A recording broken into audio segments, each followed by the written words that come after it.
What's up, guys? Andre here, and I'm joined by Derek as well as Colin McIsaac from Gamnesia to answer your questions about our thoughts on the Nintendo Switch.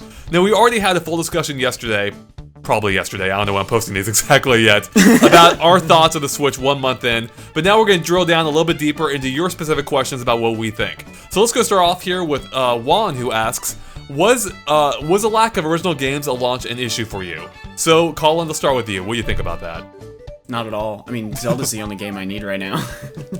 I got Shovel Knight, I got Fast RMX, and I got Snipper Clips. If I go into my profile, it says, The Legend of Zelda Breath of the Wild played for... Ooh, it's loading. It's loading. It's never taken this long to load. I'm actually really surprised. Awkward. Played for 130 hours or more. Shovel Knight Treasure Trove, played for a few minutes. Snipper Clips, played for a few minutes. So, you know, I don't mind it. I'm basically the same way. I, played Zelda for, I think, around 115 hours or so. Definitely got my money's worth out of that game. I picked up Bomberman, which I think is a lot of fun. I enjoyed that game. And then, of course, I got Shovel Knight and Blaster Master Zero, and there's other options out there that I could pick up if I was interested in them. I could finally play I Am Setsuna if I really wanted to, or stuff like that. Like, there are options, it's just that it doesn't have big titles, and he does ask about original games, and that is kind of an issue, but I think most people are going to pick up Zelda and one other game, or maybe two others at the most, or depending on where their interests lie. And I don't think that hurts its launch at all. Where it hurts is if they, and we again talked about this in the last discussion, is if they can't keep original games coming, and that's what we need to see. Yeah, you guys hit it on the head right there. I don't think it was an issue. I think it was even less of an issue than I thought it might have been at first. I mean, granted, if Zelda doesn't appeal to you, then yeah, I think I don't think it was great. But if Zelda doesn't appeal to you, why are you buying a Switch? So yeah, exactly. I think it's a non-issue. I think Zelda combined with the assortment of indie titles we've had has actually been surprisingly strong. I've had a great time playing Fast RMX in between Zelda sessions. And Zelda is such a massive game that that's held people's interest for weeks, if not months, or will be holding their interest for months. So yeah, I don't think it was an issue. And as one who grew up in the 64 era in a system that launched literally with 2 games, and that's all I had for weeks, I think the Switch actually holds up pretty well. So how'd you do it? I will say the one area is kind of weakened is strong third-party support, which is an area actually the Wii U is probably stronger in. But I find that to be less of an issue here, just because I found between Zelda and the indie games, I'm like, whatever. Especially because the Wii U games were all like years old ports for the most part, so it wasn't really exciting at the time. Right. So I guess this game, to address a specific question of original games, no, it really hasn't been much of an issue. So the question is, will that be an issue moving forward? But for now, it's all good. Yeah, I think if we're asking about moving forward, I do kind of myself wonder if it will end up being an issue, because the big game we're getting for April is coming at the end of April. That's Mario Kart with a couple new characters and a new battle mode, but it looks like for the most part it's going to be the same game with all the same courses we've played a million times before. Splatoon 2, I am super stoked for Splatoon 2. And Splatoon is one of my favorite games of all time, but I do wonder if it's going to feel a little samey to the original game, if the fact that they've built on top of it will ultimately cause me to lose interest in it sooner than I did with the original Splatoon. Jury's still out, so it's possible that in the long term, it might be a little less interesting until we get to Super Mario Odyssey and get more, like, really, really original stuff. But, ARMS is here, ARMS is going to be here, and we've got all these great indie games like Snipper Clips. That is one of the most original games I've seen in years, and it proves the design concept of the Switch. So I think it really kind of depends on each person and how much they've played each kind of game, because, like me, I played dozens and dozens of hours of Mario Kart 8, but someone who's never played Mario Kart 8 is going to have a perfectly wonderful original game to play on Switch. So, comes down to it. Yeah. Your play habits, I think. I think we're on the same wavelengths today there, Colin. Like, you hit on everything. All right. I want to say real quick, I don't want to talk about every question for this long, but Snipper Clips sold me as soon as when you turn on the game, you see the Switch, you see the Joy-Cons, and it gets snipped out, and those form the characters. So I'm like, that is genius. This game was made for the system. It feels like that was brilliant. Also, one more point I want to touch on, Colin, you brought up was Splatoon 2. I had a great time with the test fire, but I had the same concern you do about the lack of freshness, if you will, compared to the first one. But the first one was so fresh feeling, and while to be fair, I don't think there's any way they could capture that feeling again in a proper sequel. I do wonder how that's going to affect. I agree with that too. Yeah, I do wonder how that's just going to affect its longevity compared to the first one. I am not concerned. Yeah, it really did feel like Splatoon 1. Like I had a great time. There were some differences, but I'm like, this is Splatoon 1, which is good. I love Splatoon 1, but I just wonder how long it's going to hold up for me. So. Yeah, I like I said, I'm not concerned because it was just a test fire. It's hard to make another test fire fresh again. I'm not really that concerned about the freshness of Splatoon. Plus, I like what they're showing off so far, and we'll get a better sense of exactly what it's going to be like as they show off more weapons and stuff like that. We're still very early in, so I don't want to come down one way or the other whether or not Splatoon 2 is going to feel fresh enough or not. I know it seems that way right now, but I have a feeling it's not going to be the case by the time the game comes out. Oh, no, I'm totally with you. I'm completely open-minded. I'm just, because it's the same engine, it's a lot of the same sort of character models. The core gameplay is the same, exactly. That's all, is right. The core gameplay is the same, and so we'll see. I am optimistic, but it could potentially lose my interest is all I'm saying. All right, on a slightly similar note, and again, this is something we touched on in the last discussion, but Michelle asks, some people that completed Zelda are talking about a Switch game drought already. Was Breath of the Wild enough to save the launch lineup? Yes. I think it because it's been a month. We're still talking about it. People are still, haven't beat it yet. They're still experiencing other things. People are picking it up now and trying it out. I mean, it might seem like a drought if you've already played it, but we're also, we're more in the hardcore end of gamers. We're going to be playing the hell out of Zelda. Other people, it's going to take them probably multiple months to get through all of Breath of the Wild, and by that time, other games will build up. So, again, it's way too early for me to say that there's an outright drought. It's looking a little anemic, but it's not life-threatening yet. Yeah, drought's a bit extreme, I would agree. But as I touched on earlier, I do think had I been Nintendo, I would have bumped up Mario Kart a few weeks. Early April would have been ideal for it. Like right now, as we said before, this is the time. Yeah. The day this video is going out is when Mario Kart should be coming out. Yeah, I could definitely use some Mario Kart right now. Yeah, hell yeah. Alright, Josh asks, how do you feel about the lack of any app or media like YouTube, Netflix, Hulu, etc. on Switch? I'm hoping there will be apps soon. Yeah, I don't care. You don't care? I really don't, because it'd be cool to have it. It'd be nice to, just boot it up and use those things and have them right there, but not having them at the moment, I have plenty of other things that use that, It's not like we're at a loss for a way to watch YouTube videos these days. I think the Switch is such a fantastic console, such a great device to hold, and such a great system to just be able to bring anywhere with you. It's small and compact, and you can just set it down on the counter while you're making breakfast or something like that.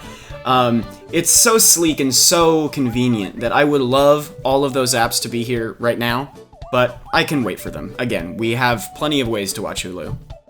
Yeah, I mean, I can definitely wait too. With that said, I do want them on Switch, and the sooner the better. Yeah. Even though I can access Netflix and YouTube and whatever else on my TV through Chromecast, I think using the Switch would be far more convenient, especially because the Switch, given its portable nature, really is the best device for this. I mean, this screen is probably bigger than your cell phone screen. Absolutely. Right? I can't imagine watching videos like that on any other device once those apps come to the Switch, which is not something I ever thought I'd be saying about a game console.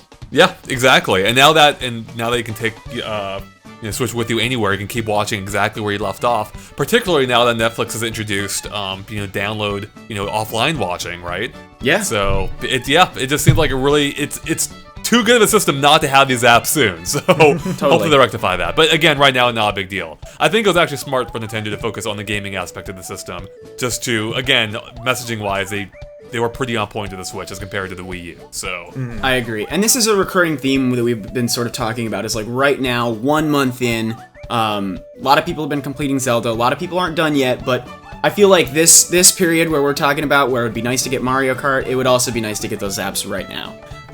It feels like that would be a great rollout. Get the big, enormous open world game that everyone falls in love with, and then a month later, start providing new features for the console that make it a bigger part of your daily life. Exactly. Carlos asks, game-wise, are you still excited about the Switch's future, or do you feel not enough new games have been announced? I'm still excited. I mean, I guess I could say not enough new games. I mean, it's all depends on the games you care about. I care about ARMS. I care about Splatoon. I care about Mario Odyssey. Care about Xenoblade Chronicles 2. Like, a lot of the games they've announced already for this stuff that's coming later in the year, I'm excited about. I can't wait to play each and every one of them. But of course, there's people like, why am I not getting a new F-Zero? Why am I not getting a new Metroid? Why am I not getting Kid Icarus or Smash or whatnot? It all depends on your gaming taste, and that's why it's hard to have, like, some people might not be excited for the future or not, depending on what exactly has been announced. For me personally, it's kind of a dream lineup, but for other people, it could definitely be stronger. Yeah, for me personally, I think I'm more excited about Switch just as a piece of technology and as a game console than for the particular games that they've announced so far. Like, I'm kind of the opposite of you, Derek. I'm open-minded about ARMS, but it definitely has not convinced me yet. I don't care about Xenoblade, not because I've tried it and don't like it, but just because those games are so massive that I just never tried them in the first place. And I'm not looking to try yet another huge open-world game on the Switch. I like Mario Kart, but like we said before, it's largely the same game. So I'm a little indifferent. I am very optimistic in terms of its availability and convenience as a console and being able to take the games that I like anywhere I want. And so to that end, I am really enthusiastic about whatever games come out whenever they come out. Like we were saying a little bit about the Virtual Console earlier. If they've got a good Virtual Console library, I've got enough games to play whenever I want, wherever I want, anyway, even if they're not releasing, lots of new games that grip me. Like, if they just put, like, I've been blowing through Pokemon Yellow, like last year, on my 3DS, and, it's so easy to get absorbed into these old games that they've already made a long time ago and would be very easy to just release immediately. So I'm not concerned, but I wouldn't say that I'm optimistic about the games that they've already announced. I'm more optimistic about the games that I have an inkling are coming. Stuff like, obviously Smash Bros. Is going to be there. There's no way they're not trying to get Mario Maker on there. There's no way they're not going to be doing stuff. I was going to say there's no way they're not making Metroid, but of course there's a way they're not making Metroid. Always a way. But, it's Nintendo. It's always promising. They've got the best IP in the industry, and they seem more encouraged than ever to be making new IP like Splatoon and ARMS that can really get me excited. And Pikmin 4, wherever that is, I'm sure it's coming to Switch, and I love Pikmin. I'm sure that's going to be amazing. So I'm more optimistic, I'd say, about the stuff that hasn't been announced than the stuff that has. Yeah, I would say they've announced enough new games for the first year, at least, from a first-party perspective. Beyond that, who knows? So we'll see. Like, I hope that they keep up this idea of, like, doing... this idea it seems they have of doing new things with their old IPs. We've seen it in Zelda, now we're seeing it in Mario. I hope they will keep seeing more of that. Like, I hope that they continue to branch out and try new things. That's what excites me. Totally. E3 is going to definitely, give us a better idea of what to expect coming down the line. Alright, Ahmed asks, do you think they have learned from some of the mistakes Nintendo made with the Wii U, or is it too early to say? Oh, absolutely they have. Yeah. We knew that when they showed the first commercial. Exactly. It's like, Nintendo learned how to convey a message. Good job. Yeah, that's been the biggest lesson I think they learned, is how to convey a system.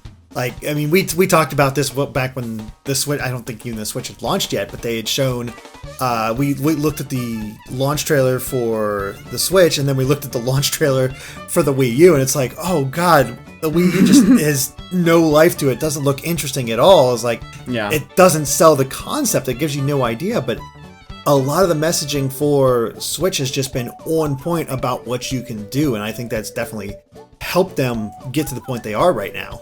Mm-hmm. Totally. And I would also bring back all the points we were making about, like, the system architecture, and how seamless the OS is, because that was something that was real frustrating on the Wii U, having to quit and exit out of your games completely, start them up with those huge load times, and especially, like, I remember there wasn't enough space on my console to download Minecraft, and so I had to go in and delete multiple game files, and it took all of 30 minutes just to navigate the menu system such that I could free up enough space to get Minecraft on there. There's no way that should ever be happening, and there's no way I ever see that happening with such an amazing interface they've got with this thing. So I think that's one of the biggest lessons they've learned by far, is just press power on the system and your game is right there. And I will say, another lesson they've learned, it seems like finally, after saying it for every system launch, is I think they have finally learned how to largely resolve the droughts they've had. Where we're not going seemingly huge periods of time without games. We can't say for sure, the games aren't out yet, they could be delayed. But barring this little bit of a delay between launch and Mario Kart, it seems like they are kind of finally delivering content on a regular schedule, which is nice to see. So yeah, I think Nintendo has learned lessons. Of course, I'm sure they'll make plenty of more mistakes in the future, but... Yeah. If they do the same thing they've been doing with Virtual Console since its inception, it's going to be a nightmare. Just... It's like, hey, we're launching with Super Mario Brothers, Legend of Zelda, and Urban Champion. Yay. You don't want to take Urban Champion at home and on the go? No. This is one thing they need to do, is that they need to finally definitively say any games you buy are for yours forever. They are locked to your account. On whatever future hardware we release, when those games hit them, you can download them for free. I've said before, I will give Nintendo one more pass with the Switch. If they don't, if they don't allow me to port over my current library on Wii U, I will give them one more pass with the Switch. If they don't, if I have to rebuy everything again on the Switch 2, whatever comes next, I'm gonna lose my shit. Like, I don't know what I'm gonna do. Yeah. Literally, you will lose all of those games. Yeah, exactly. I'm tired of rebuying them, so stop it. No, I'm totally with you. Especially because it creates an incentive not to buy games. Like, why do I want to keep buying games if I have to rebuy them again in the future? Like, I'm done with that. Stop it. I haven't used a single My Nintendo reward because I know I'm not going to be able to keep them. I'm going to have to rebuy them again anyway. It's not appealing to spend 30% less on a game that I've already played and will have to buy again if I want to play it again. Come on! Exactly. What are you thinking? And I think they've made great progress towards this with the eShop accounts that we've seen so far. The system profiles seem to be tied to all your game purchases. So I am very optimistic about that, and the way that we see the Virtual Console working with those Neo Geo games so far seems very well integrated with the eShop. It seems like the Virtual Console brand almost is maybe gonna fall by the wayside, which maybe it should. That's a good one. We may already have Virtual Console on the system, we just don't know it. Right, exactly. Well, I think the Neo Geo games are like part of like an arcade classics. Sure, that's true too. But either way, I think that we're at a point where we're going to see exactly that happen. They're going to tie the game purchases to the system, and because Virtual Console games are not these full premium $60 things that you might want to buy again when they port an HD version over, they're just something that they're going to port over and over and over again with no changes. I think we are going to be able to see re-downloads finally come to Nintendo systems like that. And along those lines too, I hope as part of the subscription service Nintendo will be offering, I really hope that they introduce cloud saving. Like, I think it's time, Nintendo. You're doing it with your mobile games, let's do it for the console too. Because right now, there's no way to port your saves over to anything. You can't put them to the SD card, you can't move them anywhere. They're locked to your system, which means if you replace your system, those saves are gone. And we've seen some people getting repairs already where that's been a problem. They've lost their Zelda Breath of the Wild save, but they had to send the Switch in for fixing.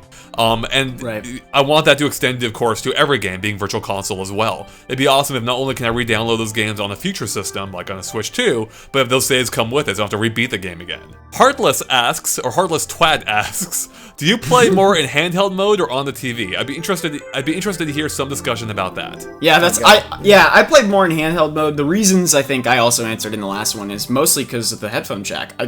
I can't do without my headphones. But I do tabletop mode a lot too, because it's really easy to just sit it down on a desk and play with the Joy-Cons detached. So I would say probably I use it in its portable modes more than I do its console mode, but I love playing it on the TV. It always looks gorgeous.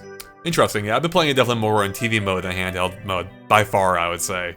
But I think that could change, once more games start coming out and once I start traveling around a little bit more, like during the holidays, for instance. But yeah, I definitely am treating it more as a console than anything else at this point. And I have to say, the fact that it feels like a console is a huge, that's a huge credit to the Switch. Like, it doesn't feel like I'm playing a handheld on a console. It feels like I am playing a console.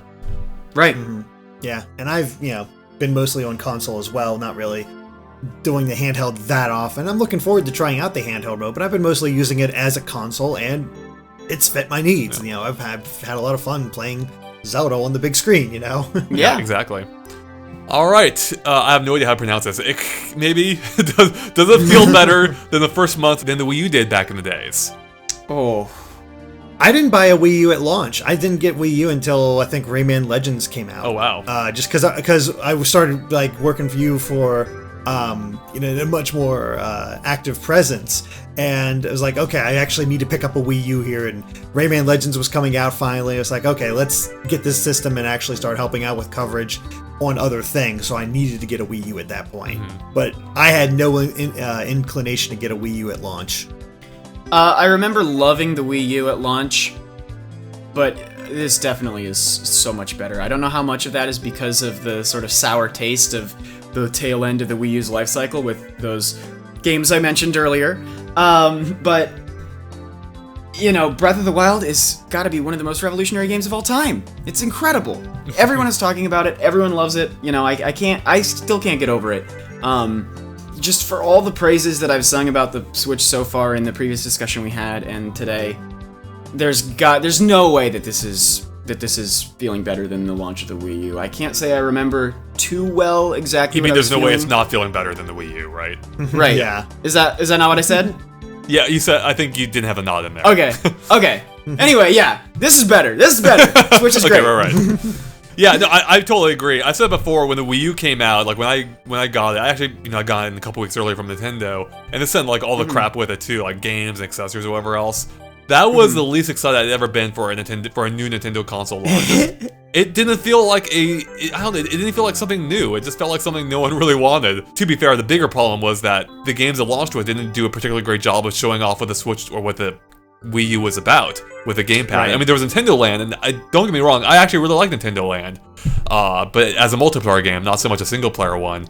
And then the other game I launched with, first-party wise, was New Super Mario Brothers, and I was already so done with that series at that point. Even if that was probably the best one, it wasn't the game I got excited for. It's funny. I was trying to remember what game launched alongside Nintendo Land on Wii U, and I couldn't remember for the life of me what it was. Right. Now I know why. It's because it was another new Super Mario Bros. Game.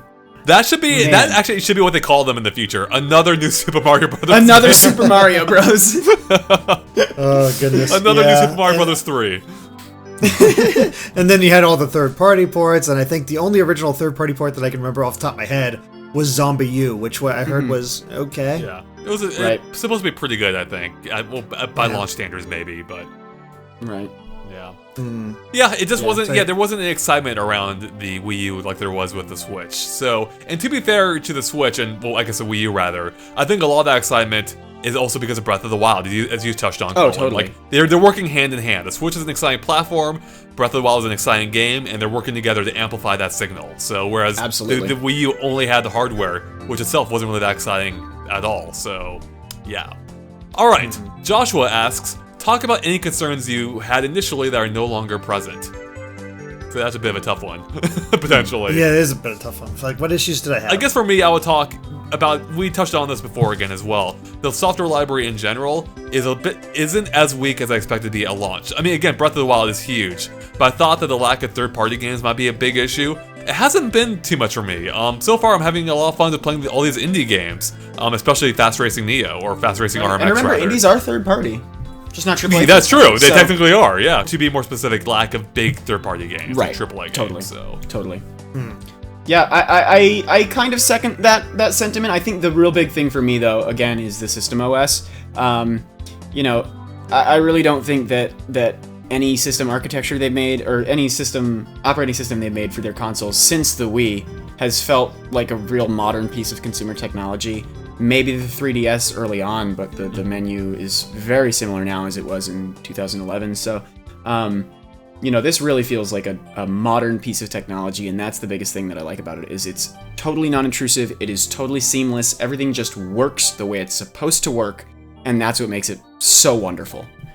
Disc asks, how has your Switch held up? There have been many problems reported from the start, such as scratch screens and warping, etc. I haven't noticed any scratches, haven't had it warp yet. Like I said, the biggest issue I have, and I mentioned in this previous discussion, is having trouble connecting to the Wi-Fi once I first started up, and some concerns with the D-pad on the Pro Controller. And otherwise, it runs fine.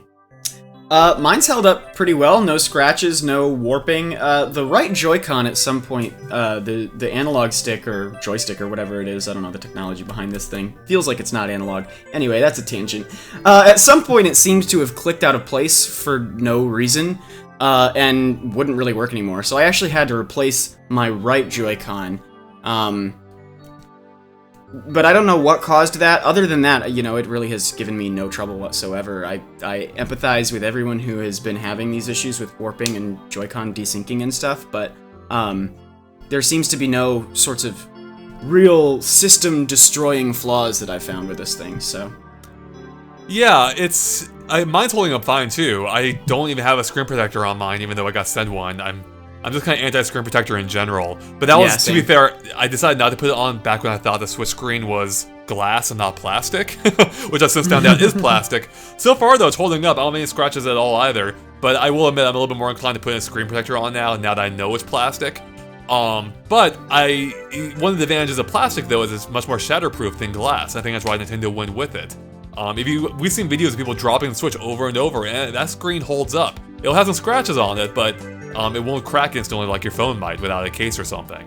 So, yeah, so far my Switch is working flawlessly aside from the left Joy-Con issue that we've already talked about in the past discussion, and in the videos I've made about it.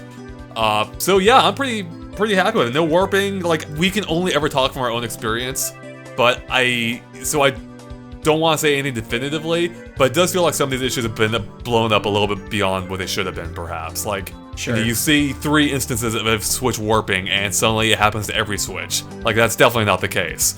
I don't know how big for sure that problem is, but it does feel like it's things of that nature do blow up bigger than they actually are. But then again, some things can seem that way, and then they actually turn out to be legit issues, like such as even with the left Joy-Con. A lot of people were brushing it off as a small thing, and it turns out no, quite a few people were affected by that, seemingly. And then also with the iPhone and the antenna problem, initially a lot of people were like, that's not that big of a deal, and it seems like, and then it comes out like, well, a lot of people are experiencing these issues, so it's hard to tell. But I think the Joy-Con issue was legit. I think the other ones are being a little bit overblown. So sure. Yeah, I mean, I think people in general have a kind of tendency to overblow minor tech issues when there's some new gadget that comes out. So I am totally with you on that. All right, Lewis asks, Switch indies. If you had to pick only one, which game is worth spending money on? I'll go start off, that I've been talking about a lot. I would say Fast Racing RMX. I've been having a lot of fun with that game. It's basically the F-Zero in a time when we're never gonna get another F-Zero again. So, so yeah, I think it's good. I don't think it's perfect. I would still love another F-Zero, but this game's doing a pretty good job filling the niche. And it's amazing that I think a team of like 5 people made this game, when it looks like truly almost a AAA effort. I would normally say Shovel Knight Treasure Trove, but because Shovel Knight's been out for so long, I don't want to make the assumption that you haven't played that and then give you a useless suggestion. So I guess I would go with The Binding of Isaac, because Afterbirth Plus has so much content, so many expansions, and it's a roguelike, so every time you play, there's a lot of new stuff going on, and it really feels different every single time. So I would say Binding of Isaac. I haven't played too far in it because Treasure Trove is also really good. As for right now, it's still the only way you can play Spectre of Torment. But that everybody's going to be playing that, and it's not entirely unique. But I really do enjoy Blaster Master Zero. I haven't gotten too far in it, but what I've played has just been a lot of fun and just a great recapturing of this original game while making it just a bit more modern and a little easier to play. So. Yeah, that's the one I would recommend, Blaster Master Zero. All right. Patrick asks, when do you think Virtual Console will finally arrive on the system? I think they're going to talk about it at E3, but I don't know when they'll actually do it. I'm going to say I think it will launch, if not alongside, around the same time as when Nintendo's internet subscription service starts. Yeah, I agree. I was going to say the same thing. Yeah. I was like, they're probably going to wait until the internet service starts, which kind of sucks because apparently that's not going to start until like the fall. So that's a long gap of Virtual Console. So like part of me hopes that, actually a lot of me hopes that it'll be out before that point, but I really can see them using this as a launching off point for whatever the new Virtual Console might be like, if it's new at all. All right, Patrick, that was Patrick, sorry. Laura Kate Dale actually asks, Do you think Nintendo ultimately made a good or bad move by not addressing the left Joy-Con connectivity until post-launch? Ooh, You know, I don't know if it really matters. I think that, again, the hype cycle of Switch has been so largely defined by A, it works, and B, Breath of the Wild is amazing. That I think for the most part, people have really been paying attention outside of Nintendo circles, who I think most people who sit in Nintendo circles are definitely going to buy Switch anyway. I think most people are really focused on just how cool the system is and how cool the games look. So I don't think it really ended up mattering when they announced that they've addressed the issue. Yeah. I don't think it mattered either. I mean, I think it seems pretty clear they're trying to keep it, trying to prevent the issue from blowing up farther than it had. Yeah. And to be fair, had they addressed it earlier, maybe that would have actually cut off it blowing up as much as it had. So, I'm not sure. I mean, well, actually I am sure. Looking at how the Switch has been going, it didn't affect them at all. So I would say, yes, they made the right decision in that sense. As a consumer, from a consumer perspective, I would always love companies to be more upfront and, with these issues. But I think Nintendo handled it pretty well. They did address it relatively quickly, not as quickly as perhaps would have been ideal. And they are, of course, offering free repairs as they kind of have to, but it is within warranty. But yeah, I mean, I think it's been fine. It's not affecting every Switch as far as we know. So it makes sense to handle on a case-by-case basis and fix them, as people discover the issue for themselves. yeah, I think it does make sense that they waited like they did, just because we were talking earlier how you don't really know how big of a problem is depending on how many people are reporting it. It was probably hard for them to tell whether is it just these review units or is it something else going on. Maybe trying to figure out what the problem is and going from that point. It is a shame that they decided to hold back on it to try to just get that transparency out there, but ultimately it seems like they did make at least an okay decision to stay the course, not really address it until they had just an outright fix, like, okay, here's what caused it, here's how we fix it, we can send it in, we'll take care of it for free, and I don't see much lingering resentment at all. Mm-hmm. Oh yeah, no, I definitely don't either. This would be something this isn't gonna blast in people's minds like the Xbox Red Ring of Death did, so... Yeah, exactly. Nobody will ever forget the Red Ring. Yeah. It's a footnote for the history books. Andrew asks, concern over relative lack of third-party support. Have we talked about that in this video or in the last one? I can't remember anymore. Probably a little bit in this one too. So we'll keep this quick then. Yeah, I'm going to keep it short anyway. We're talking, of course, AAA support, and it is a little concerning. The only thing I can think of is like major support, and it's not even really that major, is Bomberman and we're not really hearing any other companies announce like this big stuff coming. Yeah. We got Square with the Seiken Densetsu collection in Japan. Dragon Quest Heroes 1 and 2 again came out in Japan. So there is third-party support, at least from Square Enix in that way. But the fact that we haven't really heard much else from anybody else, even after the Switch's success, is a little concerning, but I'm willing to, again, give it time to E3 to see. Maybe they're just saving it all for then, and then here's your blowout, or something like that. But that's, again, the optimist in me. Right. I would say I am concerned. Obviously, Nintendo's got a rough history with third parties, and I don't think that that's going to die overnight. But, I think that with the huge potential that the Switch has, and I think it's really proven its promise, I completely respect third parties' decisions to wait and see how the Switch does before deciding to bring their games to the platform. And I don't blame anyone for maybe not having made the decision to bring a major game over yet, or maybe not announcing their decision until they've got something more to show for it, maybe at E3, maybe later, maybe a year down the line. But if at the end of the day, the Switch doesn't get games like Kingdom Hearts 3, Final Fantasy VII Remake, Overwatch, again, like I think that would be hugely disappointing, because this is a console that I really don't want to play anything else now that I have it. I don't really know how else to put it. If this system doesn't have all those huge third-party games, I have so much less of an incentive to buy those games, because they'll be locked to my TV, and it will be so much less convenient for me to play them. Yeah, I mean, I kind of agree with that, actually. Like, I just love not not how portable, not just that it's portable, but also just how small it is, which granted, it had to be be portable. But like, I love the fact that I have this little thing set next to my TV, and it's a full console, whereas there are these giant beasts next to it that I can't take anywhere. Like, I would absolutely love if every console went all in on the portable aspect. Even if it sets us back a few years in terms of graphical advancement, I'm cool with that. I love how small and portable these things are, and then they'll grow from there. So Right. But yeah, specifically to answer this question, it's tough to say. Like, Nintendo, I mean, clearly the lack of big third-party games has been a problem for Nintendo before, especially with the Wii U.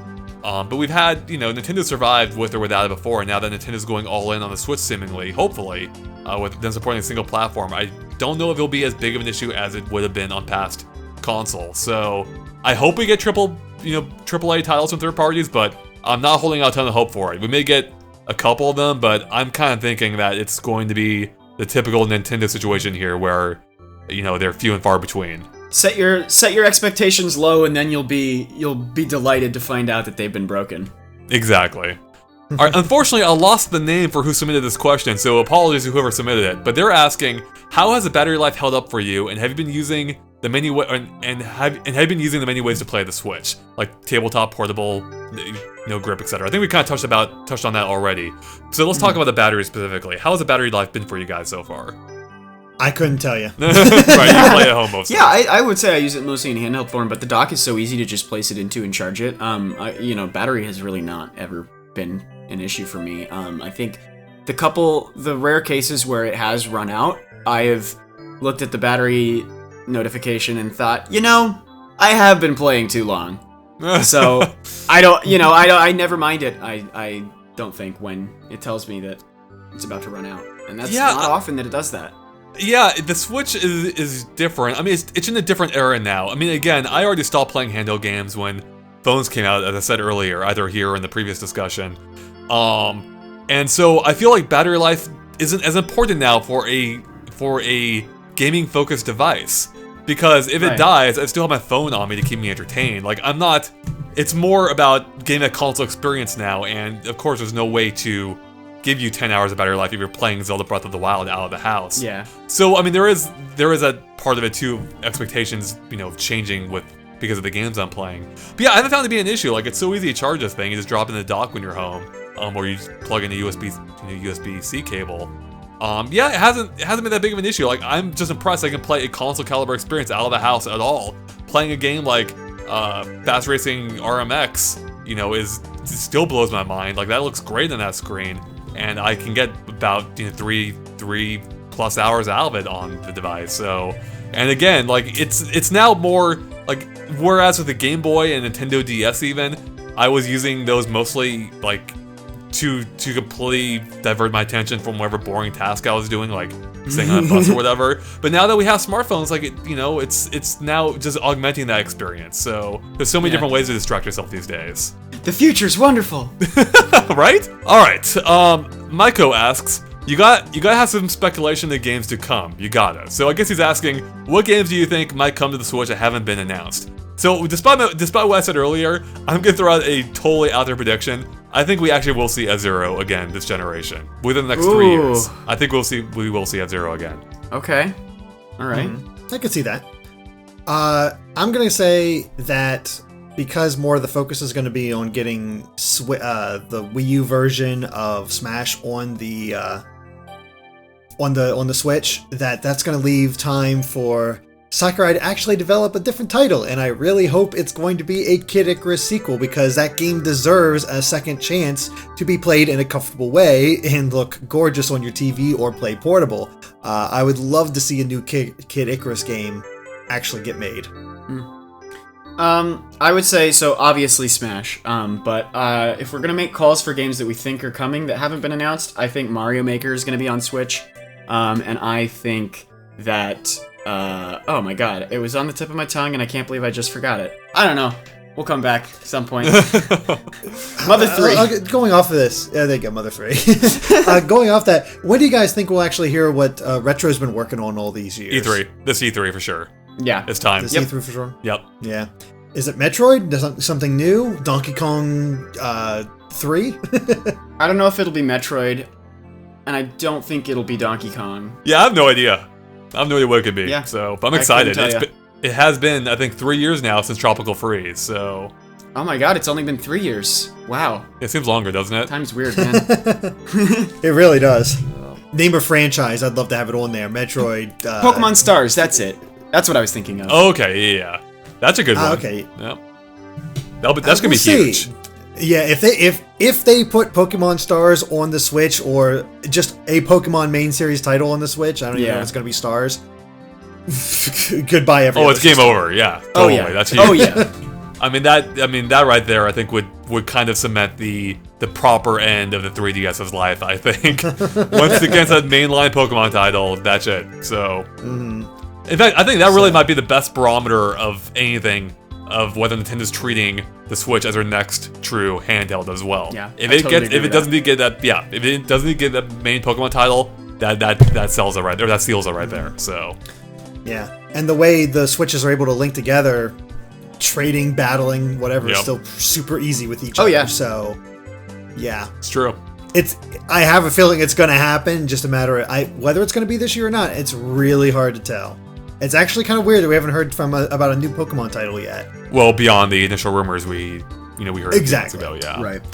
I'm going for something more solid from Game Freak themselves. So we'll see. Yeah. All right.